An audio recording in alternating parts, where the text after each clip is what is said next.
ಧರ್ಮಗಳು ಬೇರೆ ಬೇರೆಯಾದರೂ ಅದರ ಮರ್ಮ ಒಂದೇ ಇದೆ. ದಯೆ ಇಲ್ಲದ ಧರ್ಮವೂ ಇಲ್ಲ.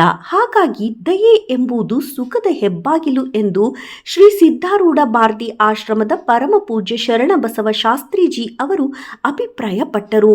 ಅವರು ತಾಲೂಕಿನ ಸುಕ್ಷೇತ್ರ ಮುಗಳಕೋಡ ಕ್ರಾಸ್ ಬಸವನಗರದಲ್ಲಿ ಜಗದ್ಗುರು ಶ್ರೀ ಶಿವಾನಂದ ಭಾರತಿ ಆಶ್ರಮದಲ್ಲಿ 2024ರ ಶ್ರಾವಣ ಮಾಸದ ಅಂಗವಾಗಿ ಜರುಗಿದಂತಹ ಕಾಮಧೇನು ಕಲ್ಪದ್ರುಮ ಶಿವ ಅವತಾರಿ ಶ್ರೀ ಸಿದ್ಧಾರೂಢರ ಪುರಾಣ ಕಾರ್ಯಕ್ರಮದ ಜ್ಯೋತಿಯನ್ನ ಬೆಳಗಿಸಿ ಕಾರ್ಯಕ್ರಮಕ್ಕೆ ಚಾಲನೆಯನ್ನ ನೀಡಿದಂತಹ ಅವರು ಶ್ರೀ ಸಿದ್ಧಾರೂಢರ ಲೀಲಾ ಪ್ರಸಂಗಗಳನ್ನು ಹೇಳುತ್ತಾ ಭಕ್ತರ ಇಷ್ಟಾರ್ಥಗಳನ್ನು ಪೂರೈಸುವ ಮಹಾತ್ಮ ಅವತಾರಿಕ ಮಹಾಪುರುಷ ಸಿದ್ಧಾರೂಢರು, ಪಾಪಿಗಳನ್ನ ಪುಣ್ಯಾತ್ಮರನ್ನು ಸಮಾನವಾಗಿ ಪ್ರೀತಿಸಿದ ಧೀರ ಸನ್ಯಾಸಿ ಎಂದರು. 6 ಗಂಟೆಗೆ ನಾಮಸ್ಮರಣೆ ಬಿಟ್ಟಿ ಅಂತ ಆಗ ಹೆಂಡತಿ ಹೇಳಿದ್ರು, ಮಕ್ಕಳಪ್ಪ ನಿನ್ನ ನಾನು ನಿಮ್ಮ ವ್ರತ ತೊಂದರೆ ಆಗತ್ತೆ ಅಂತೇಳಿ ನಾನು ಎಬ್ಬಿಸ್ಲಿಲ್ಲ. ಆದ್ರೆ ರಾಜರು 2-3 ಮಂದಿನ ಕಳಿಸಿದ್ರು. ಗಾಯಕರ ಮಹಾರಾಜರು ಇನ್ನು ಏನೋ ಗತಿ ನಮ್ಗೆ ಗೊತ್ತಿಲ್ಲ. ಯಾಕಂತಂದ್ರೆ ರಾಜರನ್ನ ವಿರುದ್ಧ ಹಾಕೊಳ್ಳೋ ಹಾಗಿಲ್ಲ, ಮತ್ತೇನಿಲ್ಲ. ಅವರು ಮಾತುಗಳನ್ನ ಯಾರು ಕೇಳಲ್ಲ, ಅವ್ರನ್ನ ಗಲ್ಲಿಗಿರಿಸ್ತಿದ್ರು. ರಾಜ ಹಾಗಿಲ್ಲ, ರಾಜಾಜ್ಞೆಯನ್ನ ಮೀರುವ ಹಾಗಿಲ್ಲ.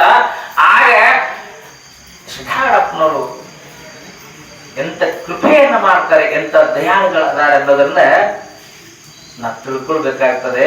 ಯಶವಂತ್ ಮಹಾರಾಜ್ ಹೇಳ್ತಾರೆ, ನಾನು ನಂಬಿದ್ದು ಸಿದ್ಧಾರೂಢಪ್ಪನನ್ನ, ನನಗೆ ಏನು ಜೈಲಾದರೂ ಸರಿ, ಗಲ್ಲಾದರೂ ಸರಿ, ಏನ್ ಮಾಡ್ತಾರೋ ಮಾಡ್ಲಿ, ನಾ ಇನ್ ಮೇಲೆ ನನ್ನ ಕಾಯಕ ನಾನು ಮಾಡ್ತೇನೆ ಅಂತ ಹೇಳಿ ಎಲ್ಲಿ ಹೊಂಟಂದ್ರೆ ರಾಜನ ಅರಮನೆಗೆ ತನ್ನ ಎಲ್ಲ ಚೌರಿಕ ಸಾಮಾನುಗಳನ್ನ ತಗೊಂಡ ಹೊಂಟ. ಮಹಾದ್ವಾರಕ್ಕೆ ಹೋಗ್ತಿದ್ದ ರಾಜ ಹೊರಗಡೆ ಬಂದ. ಇವ್ ನಿಂತಿದ್ದ, ಕೈ ಮುಕ್ಕೊಂಡು ನಿಂತಿದ್ದ. ಒಳಗೆ ನೋಯಿತ್ತು, ಏನ್ ಮಾಡ್ತಾರೋ ಏನೋ ಗೊತ್ತಿಲ್ಲ. ಅವರ ಕರೆದ ಸಮಯಕ್ಕೆ ನಾನು ಬರ್ಲಿಲ್ಲ ಅಂತೇಳಿ ಭಯ ಇತ್ತು. ಯಶವಂತ ಸುಮ್ಮನೆ ನಿಂತಿದ್ದ. ಹೊರಗಡೆ ಬಂದ ಕೂಡಲೇ ಆ ಗಾಯಕವಾಡ ಮಹಾರಾಜರ ಲಕ್ಷ್ಯ ಇವನ ಮ್ಯಾಲ ಹೋತು, ಯಶವಂತ ಮೇಲೆ. ಕೇಳಿದ್ರು, ಯಾಕೆ ಯಶವಂತ ಮತ್ತೆ ಯಾಕೆ ಬಂದಿ ಅಂತಂದ್ರು. ಮತ್ತೆ ಯಾಕೆ ಬಂತೆ ಅಂತಂದ್ರು. ಯಶವಂತ ಅಂದ, ಮತ್ತೆ ಯಾಕೆ ಬಂದ? ಅಪ್ಪ ನಾ ಇಲ್ಲ ಮತ್ತಲ್ಲ, ನಾ ಬರುದ ಈಗ ಬರ್ಲಿಕ್ಕೆ ಅಂತಂದ್ರೆ.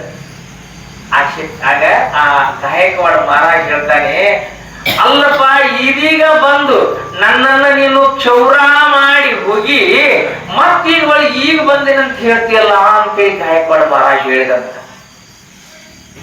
ಆ ಗಾಯಕವಾಡ ಮಹಾರಾಜನ ಕ್ಷೌರವನ್ನ ಸ್ವತಃ ಸಿದ್ಧಾರೂಢರೇ ಕುರಿತು ಮಾಡಿ ಸಮಾರಂಭದ ಸಮ್ಮುಖತ್ವವನ್ನು ವಹಿಸಿದ್ದಂತಹ ಪರಮ ಪೂಜ್ಯ ಶಿವಾನಂದ ಶ್ರೀಗಳನ್ನು, ಪ್ರವಚನಕಾರರಾದ ಶರಣಬಸವ ಶಾಸ್ತ್ರಿಗಳನ್ನು, ಶ್ರೀಮಠದ ಹಿರಿಯರಾದ ಪರಮಾನಂದ ಮಂಟೂರು, ಸಂಗಪ್ಪ ಬೆಣ್ಣೂರು, ಕಲ್ಲಪ್ಪ ಕಬ್ಬೂರು, ಕಲ್ಲಪ್ಪ ಕೌಜಲ್ಗಿ, ಮಲ್ಲಣ್ಣ ಮದಕರಿ, ಸದಾಶಿವ ಜಗದಾಳ ಮುಂತಾದವರು ಸೇರಿ ಶಾಲು, ಮಾಲೆ, ಹಣ್ಣನ್ನು ನೀಡಿ ಗೌರವಿಸಿದರು. ಶರಣ ಶ್ರೀ BL ಮುಂಡಿಗನಾಳ್ ಮಾತನಾಡಿ, ಪ್ರತಿದಿನ ಸಂಜೆ 7:30ರಿಂದ ರಾತ್ರಿ 9 ಗಂಟೆಯವರೆಗೆ ಪ್ರವಚನ ನಡೆಯುತ್ತದೆ. ಬಂದಂತಹ ಭಕ್ತರಿಗೆ ಪ್ರಸಾದ ವ್ಯವಸ್ಥೆ ಇರುತ್ತದೆ. ಹೆಚ್ಚಿನ ಸಂಖ್ಯೆಯಲ್ಲಿ ಪಾಲ್ಗೊಳ್ಳಬೇಕು ಎಂದು ವಿನಂತಿಸಿದರು. ನಂತರ ಓಂಕಾರ, ಸಿದ್ಧಾರೂಢರ ಸ್ತುತಿ, ಮಂಗಲ, ಮಹಾಪ್ರಸಾದ ಜರುಗಿತು. ಕ್ಯಾಮ್ರಾಮನ್ ದಾದಾಪೀರ್ ಸುರ್ಣಾಶಿ ಜೊತೆ ಮಹೇಶ್ ದೇಮ್ಶೆಟ್ಟಿ, KS ನ್ಯೂಸ್ ಮುಧೋಳ್.